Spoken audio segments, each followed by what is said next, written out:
Howdy, my name's Nate, and in today's video I'm going to show you how to make this simple jig for weaving a clew. The clew is the part of the hammock which suspends it. It has a ring, a nice weave, and some lengths of loop that come off of it. This weave is going to have 12 loops, and it's the specific dimensions for the World War II US Navy Hammock. This hammock was my grandpa Bruce's, who served in the Pacific during World War II on the USS Jack C. Robinson. Now I'm going to have 4 boards, a 1x4 that is cut to 20 inches, a 1x2 that is cut to 20 inches, and 2 more 1x2s that'll both be cut to 23 inches. Now these principles can be applied to any size hammock you want. You just have to expand the size of the frame to fit your needs. Now to start putting the frame together, I'm going to put the boards in their rough orientation. You can do fancy joinery, but I'm just going to use some picture frame squares. I put them at a bit of an angle because they're smaller and I wanted to make sure I got more meat of the wood, since this is going to be a bigger frame than it was intended for.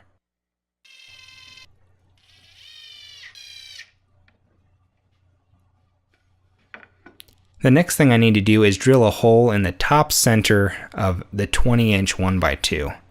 This hole is going to be able to allow a J-bolt to pass through it without catching on any of the threads. I believe the J-bolt I'm using is a 3/8 inch. But you can get away with a 1/4 inch if you want. Here's the hardware that's going to hold the J-bolt on. I got a nylon lock nut, a pair of washers, and a thumb screw. You're going to put the ring on this J-bolt when we're mounting it in order to do the weave. So here, this clew, I'm going to measure out the outside length of the loop and an inside loop. They're slightly different because there is a girth hitch that's used on the outside to keep the rope that they attach to from moving around. And the lengths for this, the inside is 24 inches and the outside is 24 3/4. Now I need to just draw that arc all the way across. There, I'm doing the measuring just to make sure. And to do that, I'm going to use this tarred twine. Any kind of string that can work, as long as it doesn't have too much give in it, because you don't want to accidentally elongate the string. And with a quick figure 8 on a bite, I'm going to go ahead and just go back and forth with this string, making sure not to elongate it, to put that arc in there. I'm going to drive 10 nails in on that first arc and 2 in on this outside arc.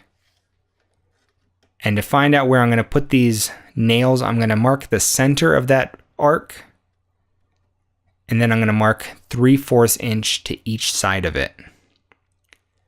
So there won't be a center nail, but there will be a nail that is on 3/4 on each side, and that is an inch and a half. So I'm going to set my pair of dividers and mark out the rest of the holes. If you don't have dividers, you can use just a regular ruler. And the outside little marks there are going to be transferred to the next arc. So there'll be 6 on one side and 6 on the other one, and that 6th one will be dropped down to that next arc. And this is just going to be regular nails. Now there is a 13th nail I use, and that's to hold the end of the rope when I'm working on this. So that way it's not moving around, and I could just tie a quick clove hitch or overhand knot on a bite. Okay, and so there we see where I'm going to mount it with that little bit of 1x4 hanging off. Now make sure to see my other video on how to tie the clew.